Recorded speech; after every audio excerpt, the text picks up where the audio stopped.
彼女はソファーの肘掛けに顎を乗せて潤んだ目でこちらを見つめてくる。では次の戦術に移行します。お願いです。ちょっとでいいので止めてください。ダメです。情に訴えるのはやめてください。じゃあ色仕掛けでいきますね。彼女はそう言うと髪をかき上げ、タンクトップの胸元をパタパタと仰ぎ始めた。やめてください。ではこうタンクトップの裾を上げる方がいいですか？裾を軽く持ってパタパタとする彼女。白い肌がチラチラと見える。やめなさい。その方が攻撃力が高いのです。攻撃力ですか？もしかして私のことそういう目で見ていたのですか？見てません。では見せても平気ですよね？見るとは言っていません。いや、見てません。やめなさい。やっぱり見てる。天然に見せかけ実は小悪魔なのか。彼女は僕を試すようにいたずらに肌を見せてきた。色仕掛けの誘惑に負けてたまるかと見て見ぬふりをする。もはや秋だというのに熱帯夜が続く昨今。外の空気はぬるく、室内の温度はまるでサウナ。夜だというのに気温は30度を超え、湿度も高く風もない。これはもう熱帯夜などという生優しい言葉では済まされない。もはや灼熱の夜、僕はエアコンの効いた部屋で冷たい麦茶をすすっていた。そんな中、どこからか悲鳴とも叫びともつかぬ声が聞こえた。火事か？強盗か？むせた。あまりに突然すぎて麦茶にむせた。40代後半は麦茶でもむせるのだ。僕は窓を開け、ベランダから何が起きているのかと確認した。悲鳴の出所を突き止めねば気になって眠れない。耳を澄ませていると数分後、今度はインターホンが鳴る。モニター画面で応対するも返事がないので玄関に向かった。ドアを開けるとそこには全身びしょ濡れの女性が立っていた。どちら様ですか？女性はタンクトップに短パン、素足、ビチャビチャと水滴を垂らしている。僕はこの状況に驚きつつも訪問者に問いかけた。潤む瞳で僕を見つめるだけの彼女。濡れた髪、白い肌、頬を少し交渉させて僕に助けを求めている。もしかしてお隣さんですか？どうしたのですか？よく見ると隣に住む若い女性だった。挨拶程度の関係だが美人オーラ満開に僕は彼女だと確信できた。水道管でも破裂したのですか？気化熱です。は？気化熱？気化熱でなんとかやり過ごそうと水を浴びてみたのです。でも無理でした。普通に暑いのです。それは当然だと思いますよ。ただただ暑いのです。濡れた髪をかき上げながら訴える彼女。その眼差しは今まで見たことのないものだ。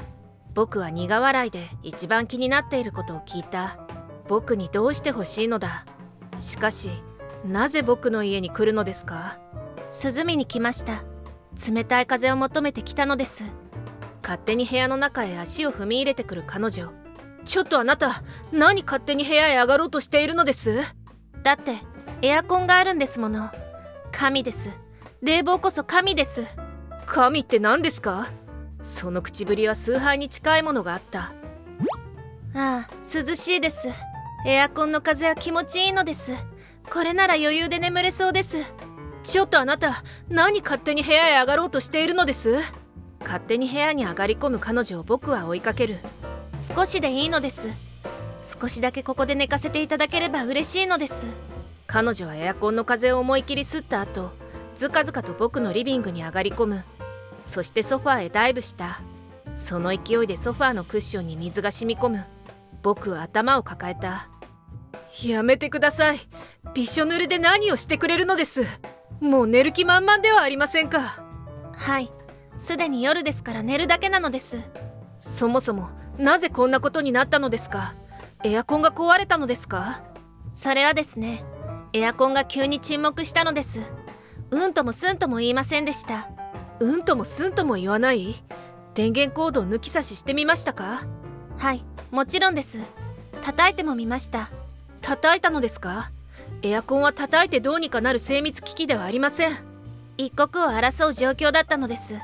あまりの暑さに水をかぶったものの、部屋は蒸し暑くなるばかりで、私は湯だってしまいました。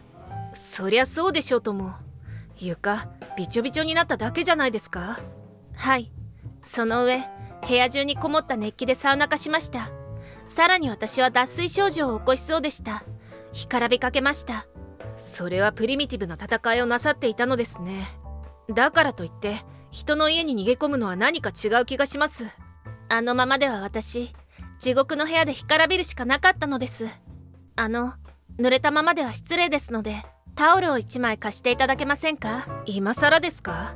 僕はリビングの床の水の滴りを見てため息をついた。冷蔵庫にアイスとかありますか？タオルで髪の毛を拭きながらアイスを所望する彼女。アイスですか？ええ、ありますけど。いただきますね。命の危機なのです。命の危機って大げさな。ってあなたすでに冷蔵庫を開けてます。彼女はキッチンまでの動線を完全に自分の家のように把握しており、冷凍庫を開けてアイスを取り出していた。1本いただきますね。待って、それ僕が仕事帰りの楽しみにしてた箱買いしたアイスです。ガリガリ君の梨味、これが最強です。最強なのは分かりますが、できればたくさん残っているソーダ味をどうぞ。梨味の方が好みなのです。麦茶もいただいていいですか？もはや僕の話を聞いてすらいませんね。アイスは美味しいのですが、口の中が甘くなるのです。だからさっぱりしたソーダ味を勧めたのに。はい、ソーダ味もいただくつもりです。その前に麦茶を1杯いただきたいのです。仕方ないですね。麦茶を飲んだらお引き取りくださいね。グラスをください。差し出したグラスを受け取ると麦茶を注ぎ、彼女はリビングに戻っていった。ちょっとそこに寝転がらないでください。まだ服が濡れたままではないですか。小さいことは気になさらないでください。このまま眠ってもいいですか？グラスをお返しします。ダメです。水分補給したらご自分の家に帰ってください。本気で僕の家で寝る気ですか？もちろんです。私はソファーで大丈夫です。ひんやりタイプの敷きパッドとかありますか？ないです。あっても僕がベッドで使っています。あら残念です。では私はベッドで寝かせていただきますね。なぜ僕の布団を使うことが前提になっているのですか？先ほどもお伝えしたではないですか。私の体が涼を求めているのです。もう出て行ってください。うちはホテルではありません。強制退去です。あくまでも涼を求めて居座る彼女に僕は強い口調で言ってしまった。彼女はソファーに座ったままじっとこちらを見つめてきた。彼女はソファーに根を張り、僕はタオルで床を拭きながら少しだけ睨んだ。睨み返してしまった。何ですかその目は。無言の圧力です。圧力をかけてもダメなものはダメですよ。お帰りください。私意外と根気強いのですよ。こうして見つめ続けられたらあなたが耐えられなくなるのではないですか？やってみるがいいです。画粉がそろそろ視線が痛いのですが揺らぎましたね。気になってるんですよね、私のこと。なぜそうなるのですか？こんな夜に若くて美しい女がびしょ濡れで訪ねてきたんですよ。少しは期待したでしょ？全くしてません。嘘おっしゃい。本当です。顔が赤いですよ。それは暑さのせいです。彼女はソファーの肘掛けに顎を乗せて潤んだ目でこちらを見つめてくる。では次の戦術に移行します。お願いです。ちょっとでいいので止めてください。ダメです。情に訴えるのはやめてください。じゃあ色仕掛けでいきますね。彼女はそう言うと髪をかき上げ、タンクトップの胸元をパタパタと仰ぎ始めた。やめてください。ではこうタンクトップの裾を上げる方がいいですか？裾を軽く持ってパタパタとする彼女。白い肌がチラチラと見える。やめなさい。その方が攻撃力が高いのです。攻撃力ですか？もしかして私のことそういう目で見ていたのですか？見てません。では見せても平気ですよね？見るとは言っていません。いや見てません。やめなさい。やっぱり見てる。天然に見せかけ実は小悪魔なのか、彼女は僕を試すようにいたずらに肌を見せてきた。もう分かりました。あなたの部屋にいてもいいのですね。ただし条件があります。体のほてりがなくなったらご自分の家にお帰りください。それまでの間ソファーに座ることは許します。はい、ありがとうございます。約束ですよ。聞いてます？わかりました。ではしばらくはいてもいいのですね。1時間もすれば涼しくなるのではないですか？1時間だけですか？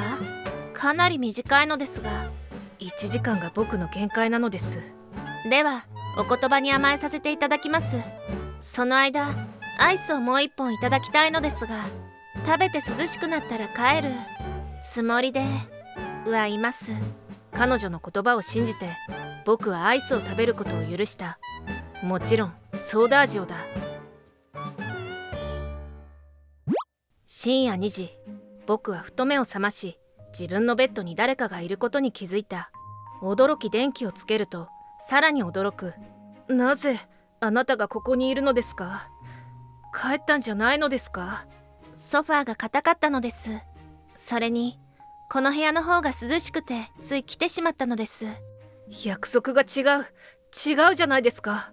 約束を守って梨味を食べませんでした。その約束ではなく、ってあなた何をしているのですか？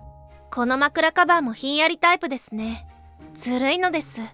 僕が使っていた枕カバーを引っ張り、彼女は唇を尖らかせた。あなたには使わせないと言ったでしょう。カバーを貸してくれたら自分の部屋に帰ります。いや、それはできません。恥ずかしい。40代独身男が使っていた枕カバーを貸せるわけないじゃないか。洗濯してあっても無理なのだ。では私ここにいるのです。なぜにそうなるのです？真夜中、僕は頭を抱えた。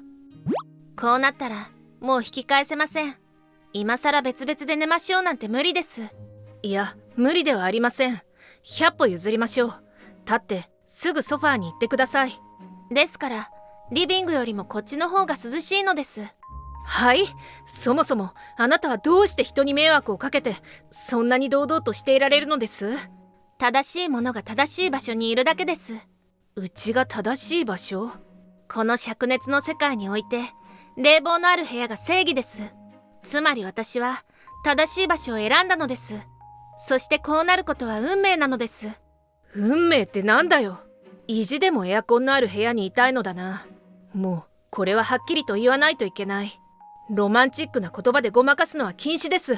悪びれるどころか正当化するとは。あなたそこまでしてここにいたいのですね。はい、負けを認めて私をここに置いてください。彼女の言葉に口をポカンと開ける僕。ところでリビングは設定温度何度にしてるのです？ 28度です。ぬるい。せめて26度にしてください。2部屋同時にエアコンを入れたのですよ。電気代がかさむのです。私さっきからずっと命の危機なんですよ。私の財布も命の危機なのです。ですから一部屋だけにすればいいのです。それが一番危機的状況です。では私の体中に冷えピタ貼ってください。なぜ僕がそんなことを？できるわけないじゃないですか。貼ってくれたらリビングに戻ります。リビングではなくて自分の部屋に帰ってください。ではおでこと脇と胸元に貼ってくれるのですか？タンクトップの裾をつまみ、彼女は僕に向かってまくり始めた。やめてください。仕方ないですね。結局僕はベッドの端に体を寄せ、彼女と距離を取る形で眠りにつくことになった。彼女はピタリと僕の隣で丸くなって寝息を立てている。まったくもう。愚痴りながら僕は目を閉じた。朝、カーテンの隙間から差し込む日差しが部屋を照らす。僕は軽い頭痛とともに目を覚ました。隣では彼女がまだ眠っていた。まったく自由奔放にも程がありますよ。それでも彼女の寝顔はどこか無邪気で、つい微笑んでしまった。まあたまにはこういうのも悪くないのかな。エアコンは26度に下げられていた。やられたな。エアコンもう壊れないでほしいのです。彼女がむにゃむにゃと寝言を言いながら僕の腕にしがみついてきた彼女の腕をそっと離しながら、僕は穏やかにつぶやいた。どうか次は僕の理性が壊れませんようにと。おしまい。まさかですけど、ありえないと思うんですけど、もしかして部屋にエアコンない方っています？嘘でしょ？本当で。最後までご視聴ありがとうございました。面白いと思われたら高評価、チャンネル登録をお願いします。制作をご支援くださるメンバーシップも募集中です。